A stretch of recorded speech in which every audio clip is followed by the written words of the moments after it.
Observatory located in the Prudential Center. Right now you're standing 750 feet up in the air, and today you're in for a sky-high adventure as you tour New England's only 360-degree observatory. From this bird's-eye view, you'll see some of the city's most recognizable architectural gems and hear about some of the most pivotal events in its history. You'll have a stunning view of Boston's so-called Emerald Necklace, the chain of parks that rings the city, and you'll hear about the city's rich cultural history, its world-class museums, libraries, and symphony. What's more, you'll hear about some of the people who made Boston the city it is today. Everyone from the brave men who helped found this country, to civil rights leaders, to innovative scientists, and even Hall of Fame baseball players. Joining you today will be Keith Lockhart, the conductor of the Boston Symphony Orchestra and Boston Pops. Malcolm Rogers, director of the Museum of Fine Arts Boston, and Sam Jones, a historian who leads tours of Boston's Freedom Trail. As you listen, your acoustic guide will show a series of images connected to each location. Directly in front of where you stand now is Copley Square. You'll recognize it by Trinity Church, a Romanesque revival structure with a distinctive red clay tile steeple and arched entryway. Completed in 1877, it was a crowning achievement for architect Henry Hobson Richardson, who went on to design many other architectural masterpieces throughout Massachusetts and in Albany, Pittsburgh, and Chicago. Trinity Church is a parish of the Episcopal Diocese of Massachusetts. Across the square from the church, you'll see a building that resembles an Italian palazzo. That's the Boston Public Library, the first free lending library of its kind in America, open to everyone. When Charles Follen McKim designed the library in the late 1880s, he looked to the Italian Renaissance for inspiration. In the early 1970s, another famous architect, Philip Johnson, brought his own modernist aesthetic to design the addition just behind the McKim building. Today, in addition to the library's 6.1 million books, are more than 1.2 million rare books and manuscripts, including medieval manuscripts and early editions of William Shakespeare, John Adams' personal library, and records of colonial Boston. Copley Square got its name from John Singleton Copley, the famed American portraitist who immortalized, among others, Boston patriots like John Hancock, Paul Revere, and Samuel Adams. The square itself dates to the mid-19th century, when a massive landfill project transformed the surrounding swampland into the Back Bay neighborhood, which you'll hear about later on this tour. If you have watched television coverage of the annual Patriots' Day Boston Marathon, you have already seen Copley Square, which is adjacent to the finish line. If you look closely, in fact, you can see the finish line. It's painted yellow and is on the street just to the left of the library. Like so much in this city that was once just a narrow slip of land, Logan Airport in East Boston, to the right of where you stand now, was built on landfill. And while you can't see the terminals from here, you can see its runways stretching out into Boston Harbor. You may even see a few planes taking off and landing. If you're visiting from far out of town, chances are you've already seen Logan up close. It was known as Boston Airport when it was officially dedicated on September 8, 1923. On June 21, 1943, the airport was renamed for General Edward Lawrence Logan, an American veteran from the Spanish-American War and World War I, and jurist who advocated for the rights of war veterans, though he himself was not an aviator. Originally used by the Massachusetts Air Guard and the Army Air Corps, the first commercial flights between Boston and New York began in 1927. After the Second World War, Logan opened service to international destinations and has grown ever since. Today, flights go to and arrive from Canada, the Cape Verde Islands, the Caribbean, Europe, and Mexico, with some 25 million passengers passing through each year. Look out toward the harbor to your left. On an outcropping of land called Columbia Point, you'll find the John F. Kennedy Presidential Library and Museum. It's the black and white building perched on the edge of the water. The library and museum house not only the memorabilia, papers, and correspondence of America's 35th President, John F. Kennedy, they contain treasures of published and unpublished materials by other American icons as well. Correspondence about and by Ernest Hemingway, for example, figures in the considerable archives. Visitors can take in a documentary film about the Cuban Missile Crisis, walk through exhibits on the U.S. space program and Project Mercury, and view partial replicas of the Oval Office, among other fascinating displays. Renowned architect I.M. Pei designed the glass pavilion, the geometric building and the 125-foot tower that comprise the library and museum. The tower's humble concrete finish is an unintentional nod to the site's origins as an appliance-laden garbage dump. Pei was only half joking when he remarked that a lit match would be enough to ignite the methane-saturated soil. 15 feet of earth and topsoil were hauled in to resurface the ground on which the library was built between 1977 and 1979. And for a former landfill, there's a spectacular view. On one side, the Boston skyline. On the other, Dorchester Bay and the Atlantic Ocean, offering visitors to the JFK Library another stunning perspective of Boston's beauty. Looking straight down, you'll see the 14-acre Christian Science Plaza. It's the most monumental public space in Boston, but it began more modestly as a square-towered church in 1894, 15 years after Mary Baker Eddy founded the Church of Christian Science. That's the gray church to the right of the reflecting pool. The Mammoth Basilica dome next door, called the Extension, was added in 1906 and seats 3,000 people. In 1952, it became home to the largest pipe organ in the Western Hemisphere, with 13,290 pipes.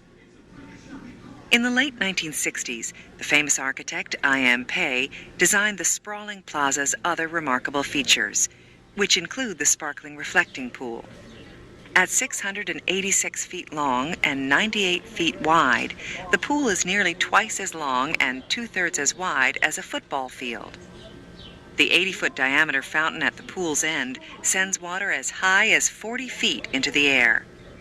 If it's a hot summer day, you just might see some overheated Bostonians dipping their toes in the fountain's cool water or enjoying the shade of the linden trees. Just behind the basilica to the right, you can see the 11-story Mary Baker Eddy Library, built between 1932 and 1934 to house the Christian Science Publishing Society. Beyond its neoclassical facade lies one of the biggest tourist draws in Boston, the Maparium, a 3-story stained glass globe that puts the whole world overhead. The neighborhood right next to the Christian Science Plaza is Boston's South End, the largest neighborhood of Victorian homes in the country. A tidal marsh until the 19th century, the South End is another of Boston's landfill creations. Most of the South End features red brick buildings with rounded facades. You'll probably be able to see some of them from up here. But if you have a chance to walk around the neighborhood yourself, you'll come across many different architectural styles, including Renaissance Revival, Italianate Victorian and French Second Empire, Greek Revival, Egyptian Revival, and Gothic Revival.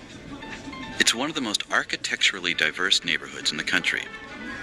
It's also one of Boston's most culturally and racially diverse and vibrant neighborhoods. Into the 1950s, the South End was a jazz mecca. Duke Ellington, Cab Calloway, Chick Webb, and scores of other musicians filled the dozens of local clubs to capacity. The casual stroller in the South End will see that the cross streets are named for New England destinations once served by the old Boston and Providence Railroad, Greenwich, Rutland, Camden, and so forth. But it is the neighborhood's busy thoroughfares, and Tremont Street in particular, that make the South End one of Boston's most lively and chic destinations for shopping and dining. And as with so many Boston neighborhoods, the South End rewards those who prefer to explore the city on foot. 11 residential parks await discovery throughout the South End, the creations of architect Charles Bulfinch, who took his inspiration from London's elegant residential squares. Abutting the fens just to the left, you'll see a complex of historic and modern buildings which together make up the Museum of Fine Arts, Boston, one of America's largest and most beloved museums, with more than 1 million visitors each year. Originally founded in 1870 and located in an ornate Gothic Revival building on Copley Square, the MFA moved to its current location in 1909. Its 21st century expansion combines the vision of renowned British architect Lord Norman Foster with the Art is for Everybody mission of its director, Malcolm Rogers.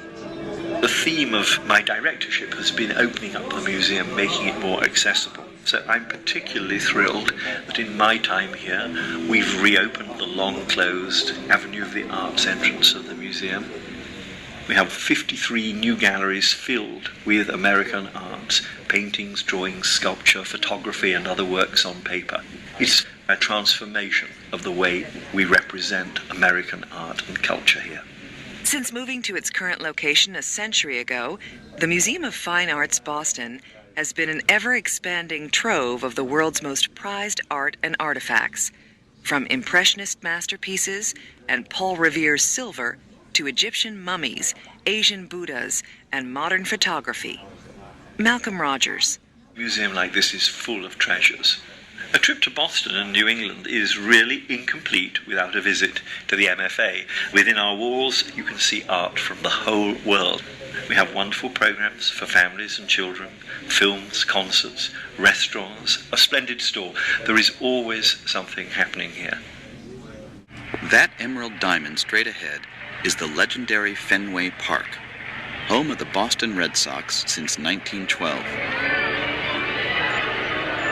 The Sox played their first professional game there on April 20th, 1912, against the New York Highlanders, later named the Yankees.